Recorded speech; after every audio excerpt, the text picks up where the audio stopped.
Vivekananda Educational Institutions is a gateway to quality higher education. Admissions open now. Okay, இப்போ நம்ம திரையில பார்க்கிறோம் sir. Salem Parthiban தாவேகா உறுப்பினர் சல்யூட் அடிக்கிறார் விஜய்க்கு. அவருடைய சல்யூட் ரொம்ப பிரபலம்.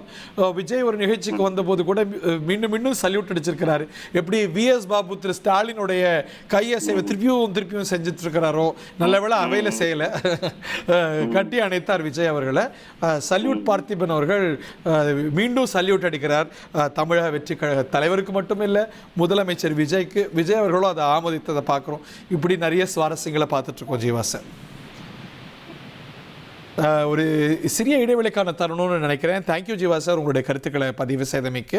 இன்றைக்கே தாவேகா உறுப்பினர்கள்லாம், சட்டமன்ற உறுப்பினர்கள்லாம் பதவி பிரமாணம் எடுத்துக்கணும், தாமதம் கூடாது, ஏன்னா அடுத்தடுத்த அலுவல்கள் இருக்கிறது, டெட்லைன் இருக்கிறது, அப்படிங்கிறதுனால உத்தரவு போடப்பட்டிருக்கிறது. ஏன்னா ஒரு டைட் டெட்லைனில் தான் அவங்க இந்த நிகழ்ச்சியை செஞ்சிட்ருக்காங்கங்கிறத பார்க்குறோம். ஏன்னா 13ஆம் தேதி ஆளுநர் கொடுத்துருக்கக்கூடிய டெட்லைன், ஃப்ளோரில் ஒரு ஃப்ளோர் டெஸ்ட் மூலமாக இந்த ஆட்சிக்கான பெரும்பான்மை நிறுவப்படணும். அப்போ தான் இந்த ஆட்சி நிலைக்கிறதுக்கான சூழலே இருக்குது அப்படிங்கிறத பார்க்கின்றோம். ஏனென்றால் இந்த எண்ணிக்கையில் நிறைய சிக்கல் ஏற்பட ஆளுநர் ஃப்ளோர் டெஸ்ட்டுக்கு உத்தரவிட்டிருக்கிறாரு. அந்த ஃப்ளோர் டெஸ்ட்டில் தான் மீண்டும் நிறுவப்படும் இந்த ஆட்சிக்கான பெரும்பான்மை. ஆளுநர்கிட்ட கடிதங்களாக கொடுத்துருக்குறாங்க. அதில் இன்றைக்கி நமக்கு இப்போ பார்க்குற அளவில் எந்த சிக்கலும் இல்லை.